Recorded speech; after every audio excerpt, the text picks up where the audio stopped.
Hi everyone. I'm working on my second installment of my critique of Lynn Hirschman Leeson's documentary War, which propagandizes radical feminist art. As I work on that, I keep finding little side avenues which could make that video go on forever. And I think some of the feminist art projects I'm looking at deserve a closer look than is possible for a single video discussing multiple artists and themes. I don't think I need to do this for every feminist art project I come across, since I don't want to make the same points over and over again. But I think taking a closer look at one of the feminist art projects featured in the documentary will help me make an important point. I'm focusing on Dara Birnbaum's video, Technology/Transformation Wonder Woman, created in 1978. There is a version of this on YouTube, which I will link below. The video is about 5 minutes long, and though I've written this so that you can understand my point without watching it, I highly recommend you watch the original first for context. While you're over there, why not leave a comment telling them your boy #1 Marmaduke fan sent you? I'm sure the feminist art students will love that. Birnbaum's work has also been archived by the Electronic Arts Intermix, and their description of the video is what sparked my thinking for this topic. In Technology/Transformation Wonder Woman, Birnbaum takes footage from the Wonder Woman TV show and edits together the words Wonder Woman repeatedly, along with a bunch of explosions and other scenes. Watching the original is jarring, and Birnbaum uses edits in such a way that you can never rest or get comfortable. In my opinion, this video art project is a good illustration of the theory that certain artists anticipate what is created by future generations. For example, I think Birnbaum's use of editing with the Wonder Woman footage is an anticipation of how in later decades it became popular to appropriate footage from pop culture and edit and splice it together for a jarring, humorous effect. Supercuts or YouTube poops on YouTube, for example. What's noteworthy about Birnbaum's video art, though, is that, unlike YouTube poops or memes editing movies and songs for comedic effect, Birnbaum's intent wasn't to make a dank meme. She's not taking footage and splicing it together to have a lark. Birnbaum's video art is attempting to make a serious point, and I think it's a point we could miss if we just dismissed her video art as ridiculous and pretentious. The reason I made this video is that I have very mixed feelings about Birnbaum's video art. On the one hand, I find it pretentious and ridiculous, particularly the EAI's florid prose trying to intellectualize the piece. On the other hand, I have to take my hat off to Birnbaum for essentially recognizing the effect edits can have on how we perceive video footage and employing that for a political purpose. I don't think that Birnbaum's video art represents what I think good art should strive to be or the type of art skills we should teach in school, but I can't just dismiss it as inconsequential. Even critics of feminism and feminist art should agree that feminism has become a significant movement, both in history and in today's culture. No matter what my personal tastes about art might be, I'd be foolish to ignore the historic significance of feminist art.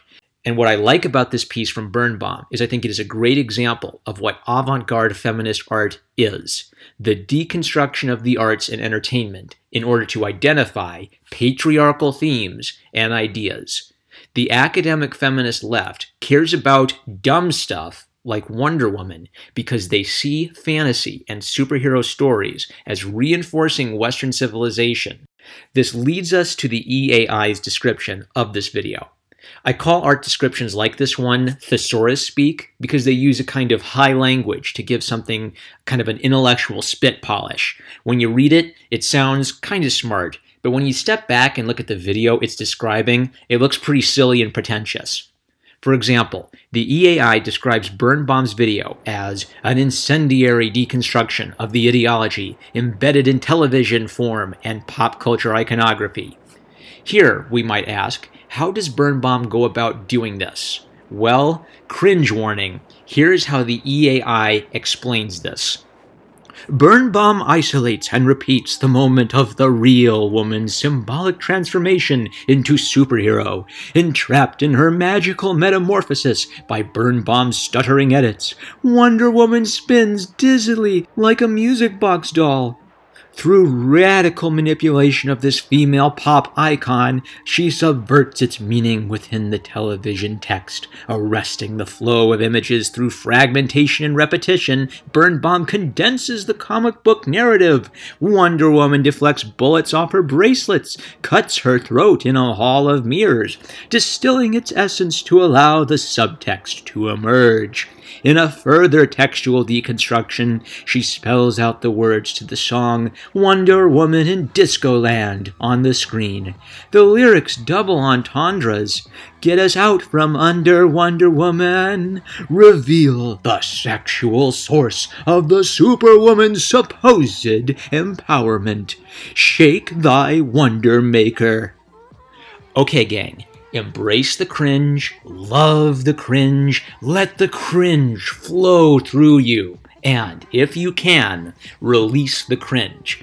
Because as fun as it is to cringe over pedantic feminist art speak, I want to try to get past that initial gut-level response and try to figure out exactly what is being said here.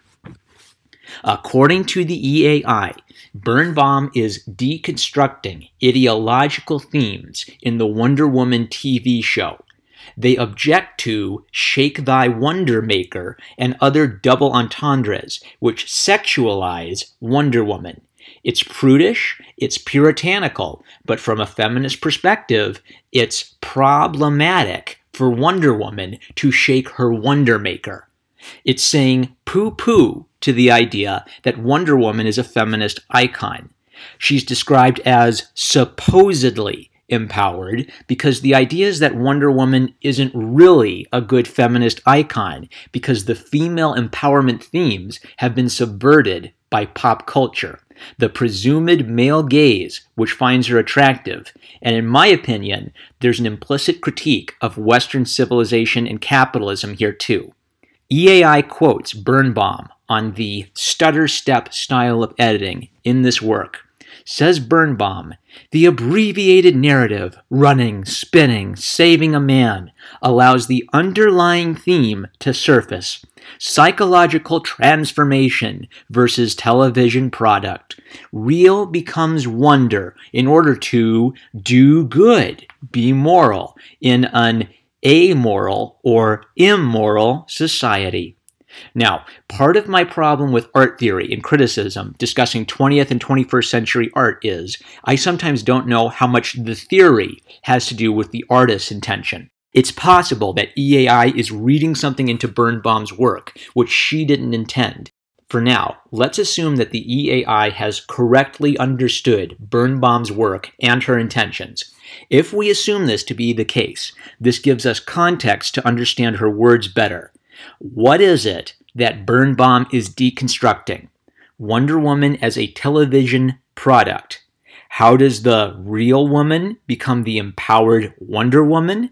By doing good in an amoral or immoral society. Now, here's where things could get sticky. Does Birnbaum, and by extension, the academic feminist left, dislike Wonder Woman because she is a moral character who runs around saving people like superheroes are supposed to do? Given the EAI's description of her work, I think this is a fair interpretation of her words. Here's why I think this is true. First, if you are deconstructing popular superhero stories from a feminist perspective to identify what you call ideological themes in the story, and if your description of the TV show that you are deconstructing is that it's about Wonder Woman doing moral things in an immoral society, then the logical implication of those two premises is that the feminist critique of Wonder Woman objects to Wonder Woman fighting bad guys and saving the day, because heroes going out and saving the day is a story which supports Western ideology. I haven't talked about the Comicsgate hashtag in a while because I prefer the hashtag #SaveComics as a better way of describing what comics customers want to do for the industry. But the parallels I see between this feminist deconstruction of Wonder Woman and the Comicsgate controversy seems very important to me. On the Diversity in Comics channel, Zach has made 2 observations about changes in superhero comics, particularly Marvel Comics.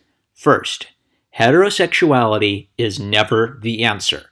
meaning that heterosexual romance, which was once a staple of many superhero comics, has become a rare exception to the rule. Second, a no fun or no heroism approach to storytelling, where superhero characters, instead of acting like idealized role models of good behavior, instead behave selfishly or do not face any serious consequences for their immoral decisions. I started this YouTube channel because I was concerned that these trends in the comic industry were not coincidences, and this Wonder Woman video is the best example I have found yet of my whole reason for wanting to talk about feminist art theory in connection with popular entertainment, like comic books. Exactly 40 years ago, Dara Birnbaum created avant-garde video art deconstructing Wonder Woman, where Wonder Woman's sexuality and her heroism are the very traits being deconstructed. To borrow a phrase from feminist artist Carolee Schneemann, these feminist artists wanted to penetrate the culture with their ideas. It's bad if Wonder Woman is sexually attractive, and it's bad if Wonder Woman is heroic. The exact traits which this feminist video art is deconstructing are the traits which have made the superhero comic genre popular: romantic relationships and heroic ideals. These are the two traits that customers of all sorts, customers of different races, sexual orientations, gender identities, religious beliefs, and political party affiliations, these are the things the customers want in their comics, and these are the exact things the academic feminists are critiquing in 1978. The customers don't want superhero comics without romance and heroic ideals as part of the story.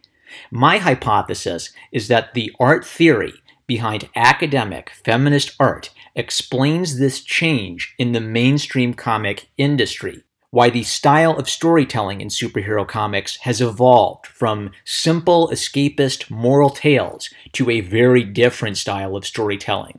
One which agrees with the notion that heterosexual romance and individualistic moral actions are problematic. This doesn't require a grand conspiracy to be proven true, with Marxists and feminists twirling their mustaches behind the scenes while making grand plans to take over the comic book industry and then the world. The only proof we need for this idea to be true is a link between the avant-garde feminist artists and the comic industry. And I think clearly that link is the art education system. If a significant number of art teachers believe that Dara Birnbaum's feminist deconstruction of Wonder Woman is important art, and they teach their students to use the feminist lens to deconstruct pop culture and the ideology of Western culture as part of their art education, it doesn't matter if the students are radically committed feminists or not. They could be completely ambivalent about politics, but they will have been taught to think about art and storytelling the way Dara Birnbaum thought about the Wonder Woman TV show. And they will carry that feminist deconstructionist lens with them when they go on to work as comic book artists or writers. If we just laugh and dismiss Birnbaum's video art because it looks ridiculous and the art theory sounds too wordy and too pretentious, we could easily miss just how effective the attempt to penetrate the culture and normalize feminist deconstructionism has been. At this point, I think it's inarguable that feminist theory has profoundly impacted the popular culture since the 60s and the 70s. If you disagree with that statement, I'd be dead interested to hear your argument for why in the comments section. The question I don't think I've answered yet is, how precisely did this trickle down of feminist art theory happen, and what will it lead to in the future? I'm starting to do some additional reading on this work. I was hoping to find the source of the quote the EAI used, maybe see if it came from an interview or a written work, but everything I've found online leads back to the EAI as their source, so it's possible they are the origin of the quote from Dara Birnbaum. If you can point me to any additional materials on this particular work in the comments section, I'd be happy to check them out. If you want a suggestion from me for further reading, The Muse, which appears to be affiliated with feminist website Jezebel.com, offers a more contemporary feminist perspective on Birnbaum's Wonder Woman piece, arguing that Wonder Woman's status as an iconic feminist character is, quote, weighed down by the gendered and often sexist politics of the body.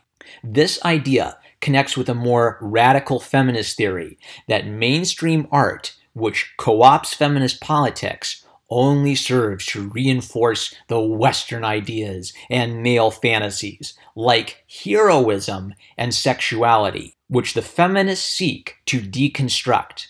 The author of the Jezebel piece, Stasa Edwards, suggests that Birnbaum's video represents a dated feminist perspective on the male gaze, but she doesn't clarify what the new developments for male gaze theory have been since 1978. This article was my source for a more recent quote from Birnbaum in 2008, which is one reason I'd recommend this article above the other fluff pieces I read on this Wonder Woman video art project.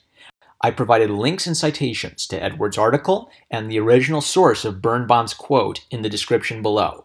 What does this quote add that we haven't already understood by watching the Wonder Woman video art project? Here are Birnbaum's words on why she's deconstructing Wonder Woman. If you are feeling insecure, whom are you going to run to for help or support? A supermother, an Amazonian superwoman, primitive, moral, and ethical. So, what is problematic about Wonder Woman? It's problematic that Wonder Woman is Amazonian, that she is super, that she is a woman, that she is primitive, and that she is moral and ethical. In other words, the problem that feminist theorists have with Wonder Woman is that she is Wonder Woman. You cannot adapt Wonder Woman in such a way as to make her non-problematic and non-Western according to this feminist perspective without fundamentally changing the character of Wonder Woman, including the fact that she is moral and ethical. The darkness hates the light. Do not try to placate this deconstructionist ideology in your art. It will not work. This academic theory opposes the fundamentals of superhero and fantasy storytelling, including the very idea of moral or ethical protagonists acting heroically. If you love stories of heroism, wondrous worlds of fantasy, characters who fight against evil, you must oppose this theory because it is opposed to everything that you love in art, entertainment, and storytelling, regardless of the genre or the medium. Here's the takeaway. 40 years ago, this group of academic leftists was deconstructing the superheroes you love and making precisely the same arguments we hear about problematic elements in superhero stories in 2018. I'm #1 Marmaduke fan, and if you enjoyed this video, why don't you shake your Wonder Maker and hit the like button, subscribe, and click the bell for notifications of future videos.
Hi, everyone.